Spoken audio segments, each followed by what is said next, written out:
जय हिंद साथियों, स्वागत है आप सभी का एक बार फिर से। उम्मीद है दोस्तों आप सभी बेहतरीन होंगे और आप सभी की तैयारी बहुत शानदार चल रही होगी। यूपी कांस्टेबल के लिए दोस्तों यूथ पब्लिकेशन की जो बुक आई है बहुत इंपॉर्टेंट बुक है। अभी हाल ही में जो एग्जाम हुआ था लगभग ऐसे ही क्वेश्चन आपके पूछे गए थे। इसमें दोस्तों 19 जो है वो सॉल्व पेपर हैं और इसमें 19 के अलावा अगर मैं बात करता हूँ 50 प्रैक्टिस सेट है। तो सॉल्व पेपर उम्मीद है आपने सभी किए होंगे जितने भी प्रीवियस ईयर मिले होंगे, लेकिन जो प्रैक्टिस सेट है ये मैं आपको करवा रहा हूँ 50। इसमें से आज हम लोग पहला प्रैक्टिस सेट देखने वाले हैं। 38 में से 38 की तैयारी रहेगी। पूरे 38 क्वेश्चन मैं आपको दिखाऊंगा। जीके जिसके बेहतरीन क्वेश्चन है, लास्ट में आपको जरूर बताना है कि 38 में से आपका कितना स्कोर रहा। मैं बहुत जल्दी करवाऊंगा, ज़्यादा टाइम नहीं लूंगा। उम्मीद है आप सभी को बहुत अच्छे से इनको समझ में आना चाहिए। स्कोर कितना होता है लास्ट में हमें जरूर बताएंगे। पहले क्वेश्चन से शुरुआत करेंगे। अगर आपने सभी वीडियो नहीं देखे, लिंक आपको नीचे डिस्क्रिप्शन में दे दूंगा, वहां से जाकर आप सारे वीडियो देख सकते हैं। पहला क्वेश्चन आपकी स्क्रीन पर कह रहा है कि जिस ताप पर वायु में जल वाष्प संघनित, मतलब वायु में जल वाष्प संघनित होना शुरू कर देगा उसे क्या कहते हैं। अगर मान लिया कोई ताप है, जो वायु है वो जलवाष्प में अगर संघनित होती है उसे हम लोग ओसांग कहते हैं। क्या कहते हैं? ओसांग कहते हैं। सी राइट आंसर होगा। नेक्स्ट पर चलते हैं। अगला क्वेश्चन, एक प्रकाश वर्ष क्या मापता है। देखिए, एक प्रकाश वर्ष की अगर बात करते हैं तो खगोलीय संघ में, अंतर्राष्ट्रीय खगोलीय संघ जो होता है उसके अनुसार प्रकाश वर्ष वह दूरी है। ये क्या है? पहली बात, दूरी का मात्रक है। किसके द्वारा प्रकाश वर्ष किसका मात्रक है? दूरी का मात्रक है। वह दूरी है जो प्रकाश निर्वात में प्रकाश द्वारा एक वर्ष में, ये क्या होती है? प्रकाश मतलब एक वर्ष में प्रकाश द्वारा चली गई दूरी। और किसमें? निर्वात में। किसमें दोस्तों? निर्वात में। याद रखेंगे, ठीक है। चलिए नेक्स्ट पर चलते हैं। अगला क्वेश्चन कह रहा, भारत में पहली रेलवे लाइन का परिचालन किस वर्ष किया गया था। तो आपको उम्मीद है ये क्वेश्चन बहुत अच्छा पता होगा। किसका समय अगर कार का पूछे तो डलहौजी का शासनकाल था। किसका था दोस्तों? डलहौजी का शासनकाल था।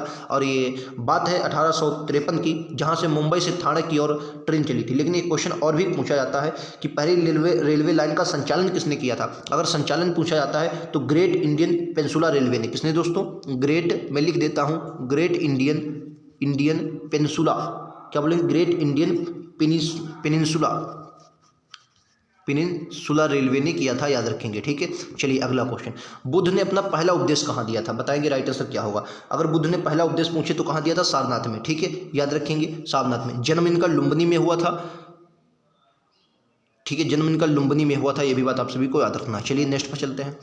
पूर्व वैदिक काल में समाज का विभाजन का आधार क्या था। अगर देखो, वैदिक काल दो प्रकार से था, एक पूर्व वैदिक काल और एक था उत्तर वैदिक काल। क्या था? उत्तर वैदिक काल। अगर आप पूर्व वैदिक काल पढ़ते हैं तो पूर्व वैदिक काल में पूर्व वैदिक काल मतलब ऋग वैदिक काल, ठीक है। वहां पर जो विभाजन था वो दोस्तों पेशा के अनुसार था। किसके अनुसार था? नहीं, पूर्व वैदिक काल मतलब उत्तर वैदिक काल पहले, पूर्व वैदिक काल बाद में, ठीक है। एक पूर्व वैदिक काल, उत्तर वैदिक काल। तो राइट आंसर क्या होगा? डी होगा। याद रखेंगे, ठीक है। मतलब कर्म, पेशा मतलब कर्म पर आधारित था। किसमें? कर्म पर आधारित था। याद रखेंगे। चलिए नेक्स्ट पर चलते हैं। क्वेश्चन नंबर 6, ठोस कार्बन डाइऑक्साइड को भी कहते हैं। जो ठोस कार्बन डाइऑक्साइड होता है इसे कार्बन डाइऑक्साइड को क्या और क्या कहा जाता है। तो जो ठोस कार्बन डाइऑक्साइड होता है उसे हम लोग शुष्क बर्फ भी कहते हैं। राइट आंसर क्या होगा? बी होगा। शुष्क बर्फ भी कहा जाता है। बी राइट आंसर है, ठीक है। नेक्स्ट पर चलते हैं। अल्फा कण डैश आवेशित होते हैं। जो अल्फा कण क्या होते हैं तो बताएंगे। क्वेश्चन नंबर 7 का राइट आंसर बी होगा। अल्फा कण क्या होते हैं? धनात्मक होते हैं। धनात्मक होते हैं, ठीक है। ऑप्शन नंबर क्या है? बी होगा। अल्फा कण धनात्मक होते हैं। नेक्स्ट, जल प्रदूषण और रोकथाम नियंत्रण अधिनियम कब लागू किया गया। जल प्रदूषण और नियंत्रण अधिनियम 1974 में लागू किया। कब दोस्तों? 1974 में। याद रखेंगे, राइट आंसर क्या होगा? सी होगा। नेक्स्ट पर चलते हैं।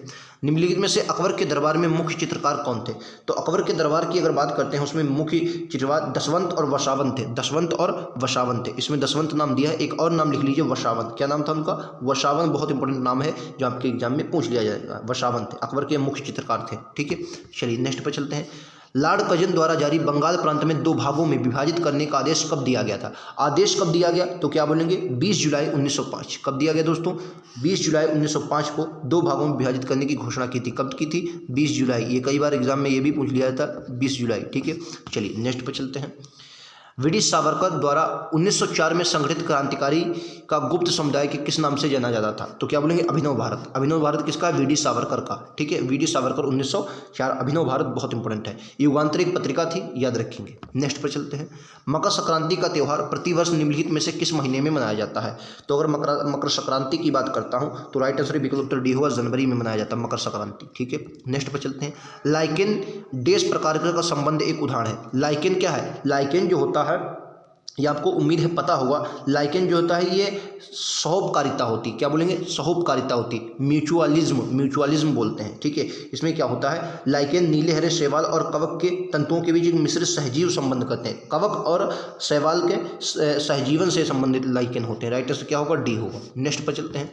निम्नलिखित में से कौन से सूक्ष्म जीव के कारण प्लेग होता है? किस सूक्ष्म जीव के कारण दोस्तों प्लेग होता है, बताएं। जीवाणु के, या प्रोटोजोआ, कवक या विषाणु? तो राइट आंसर 14 का विकल्प उत्तर ए होगा। जीवाणु के कारण दोस्तों क्या होगा, सूक्ष्म जीव के कारण प्लेग होता है। तो राइट आंसर ए के साथ जाएंगे। नेक्स्ट रहा आपकी स्क्रीन पर ये रहा, दिलवाड़ा का जैन मंदिर कहाँ है?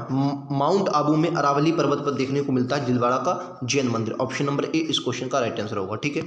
चलिए नेक्स्ट पर चलते हैं। भारतीय प्रतिभूति और विनिमय बोर्ड की स्थापना कब की गई? भारतीय प्रतिभूति और विनिमय बोर्ड, जिसे आप लोग सेबी कहते हैं, क्या बोलते हैं, इसे सेबी बोला जाता है। स्थापना की अगर बात करते हैं तो ये हुई थी, इसके अधिनियम की बात करते हैं 1992 में अधिनियम और 92 में इसकी स्थापना हुई थी। याद रखेंगे, इंपॉर्टेंट है। अगर इसके मुख्यालय की बात करते हैं तो इसका मुख्यालय दोस्तों मुंबई में हो जाएगा। कहाँ पर हो जाएगा? मुंबई में इसका मुख्यालय हो जाएगा, याद रखेंगे। नेक्स्ट रहा ये, विश्व में जूट का उत्पादन में भारत का स्थान। अगर जूट उत्पादन में भारत के स्थान की बात करते हैं तो पहला स्थान हो जाएगा जूट का, ठीक है। और सबसे ज़्यादा अगर बात करते हैं कहाँ पर है, तो पश्चिम बंगाल। सबसे ज़्यादा कहाँ पर है दोस्तों? पश्चिम बंगाल। भारत के, अगर मैं भारत की बात करता हूँ तो 50% कम से कम जो जूट है वो कौन? पश्चिम बंगाल उत्पादित करता है, ठीक है। चलिए नेक्स्ट पर चलते हैं। कृषि क्षेत्र में गोल क्रांति का संबंध किससे है? तो गोल क्रांति की अगर बात करता हूँ तो गोल क्रांति जो हो जाएगी ये आलू से संबंधित हो जाएगी। किससे दोस्तों? आलू से संबंधित हो जाएगी। अगर मांस से बात करता हूँ, ये मांस नहीं दोस्तों, मछली से था, मांस से तो कोई क्रांति नहीं थी, ठीक है। चलो अब अगले पर चलते हैं।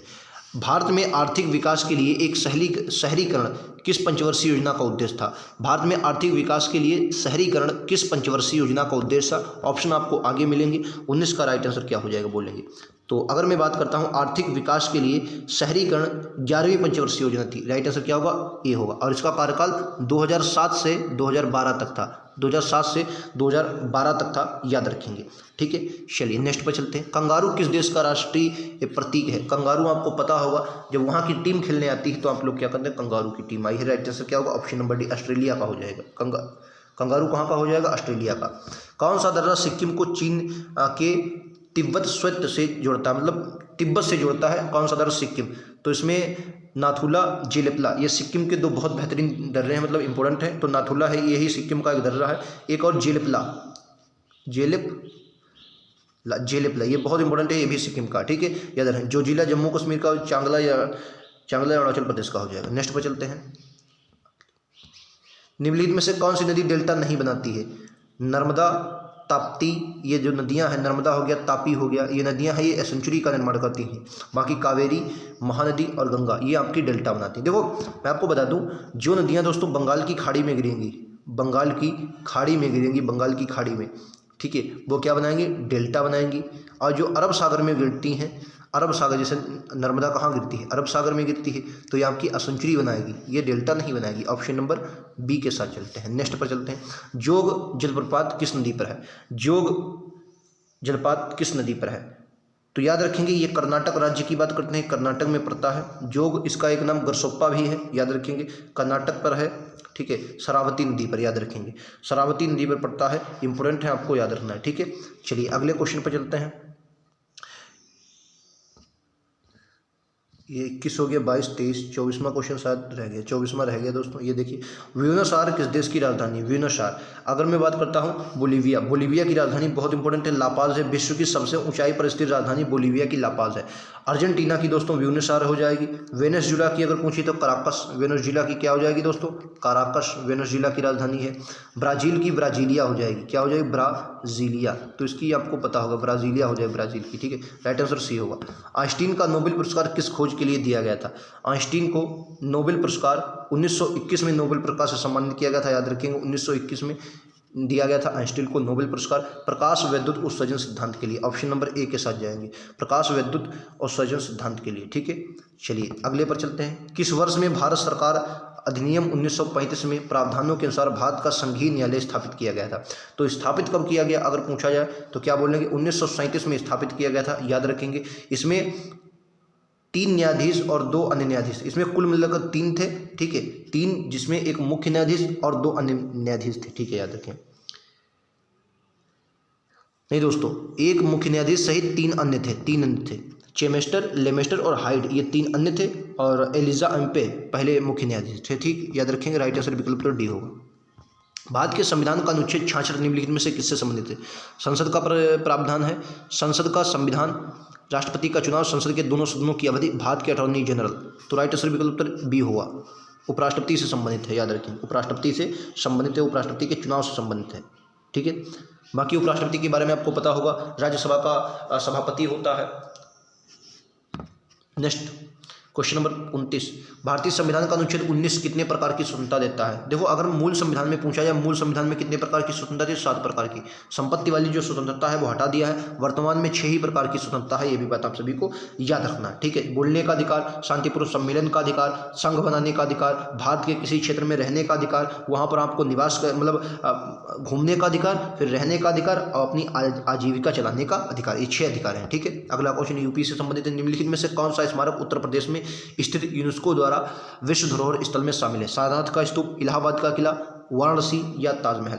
तो 1900 ताजमहल की अगर बात करते हैं, ये यूनेस्को में शामिल हुआ और 1983 में शामिल हुआ। कब दोस्तों? 1983 में इसको शामिल किया गया, याद रखेंगे। 1983 में विश्व धरोहर शामिल किया गया, याद रखेंगे। ठीक है, शाहजहां ने बनवाया था, सबको पता है। निम्नलिखित में से कौन सा कथक घराना उस नृत्य शैली के आध्यात्मिक पहलुओं पर अधिक ध्यान देता है? कौन सा कथक घराना जो है वो तो आपको ये क्वेश्चन पता होना चाहिए। राइट आंसर क्या हो जाएगा? जो कथक घराना है, राइट आंसर क्या हो जाएगा? उम्मीद है आप सभी को पता होगा, बनारस। बनारस जो कथक शैली से संबंधित है, याद रखें, बनारस। ठीक है, नेक्स्ट पे चलते हैं। उर्दू शायर में फिराक गोरखपुरी के नाम से कौन प्रसिद्ध है? उर्दू शायर जो है फिराक गोरखपुरी के नाम से कौन संबंधित है? तो याद रखेंगे, राइट आंसर क्या है? रघुपति शाह। इनका मूल नाम क्या है? रघुपति शाह इनका मुख्य नाम है। ये फिराक गोरखपुरी के नाम से प्रसिद्ध है। अगला, निम्नलिखित में से कौन सा स्थान कुंभ मेला नहीं होता है? निम्नलिखित में से कौन से स्थान पर कुंभ मेला नहीं होता है? उज्जैन में होता है, हरिद्वार में होता है, इलाहाबाद में होता है, वाराणसी में नहीं होता। दोस्तों, इलाहाबाद को वर्तमान में प्रयागराज बोल सकते हैं, प्रयागराज बोल सकते हैं। ठीक है, एक नासिक भी है। एक कौन सा है? नासिक। 4 है। ठीक है, नासिक हो गया, उज्जैन हो गया, हरिद्वार हो गया, प्रयागराज बोल सकते हैं। ठीक है, तो ये वाराणसी में नहीं है। नेक्स्ट पर चलते हैं। उत्तर प्रदेश पुलिस के आधिकारिक ध्वज में 2 रंग होते हैं, लाल और कौन सा? तो अगर उत्तर प्रदेश का आपने पुलिस आधिकारिक ध्वज देखा होगा, उसमें एक तो लाल रंग होता है और एक आपका याद रखें नीला होता है, लाल और नीला होता है। ठीक है, ये लीजिए अगला। उत्तर प्रदेश निम्नलिखित में से जिलों में से किसकी सीमा नेपाल के साथ नहीं लगती है? तो आपको ये बात पता होनी चाहिए, उत्तर प्रदेश के नेपाल से नहीं लगती है। उत्तर प्रदेश के साथ लगती है तो महाराजगंज की लगती है। देखो, लखीमपुर हो गया, महाराजगंज हो गया, पीलीभीत हो गया, ये आपके श्रावस्ती हो गया, ठीक है, बलरामपुर हो गया। इनकी सीमा किसके साथ लगती है? ये आपकी लगती है नेपाल के साथ। ठीक है, लेकिन इनमें से महाराजगंज की लगती है। गोरखपुर, बलिया, बस्ती इनकी सीमा नहीं लगती है नेपाल से। अगला, हाल ही में जारी एक रिपोर्ट के अनुसार दुनिया का सबसे महंगा शहर कौन सा है? हाल ही में रिपोर्ट के अनुसार ये सिंगापुर हो जाएगा, ऑप्शन नंबर ए। ये रिपोर्ट दोस्तों दिसंबर 2023 में आई थी। दिसंबर 2023 में आई, तो बहुत पुरानी रिपोर्ट नहीं है। नेक्स्ट, दिसंबर 2023 में चर्चा में रहा HD 110067 क्या है? तो ये याद रखेंगे, राइट आंसर विकल्प उत्तर क्या हो जाएगा? बी हो जाएगा। एक नया खोजा गया सौरमंडल है, नया खोजा गया सौरमंडल है, राइट आंसर क्या होगा? बी होगा, नया खोजा गया सौरमंडल है। चलिए नेक्स्ट पर चलते हैं। दिसंबर 2023 में किस देश में ग्रीन क्रेडिट पहल लॉन्च किया है? दिसंबर 2023 में किस देश ने ग्रीन क्रेडिट पहल लॉन्च की है? तो इस क्वेश्चन का राइट आंसर विकल्प उत्तर ए होगा, भारत ने लॉन्च की है, ऑप्शन नंबर ए के साथ जाएंगे। और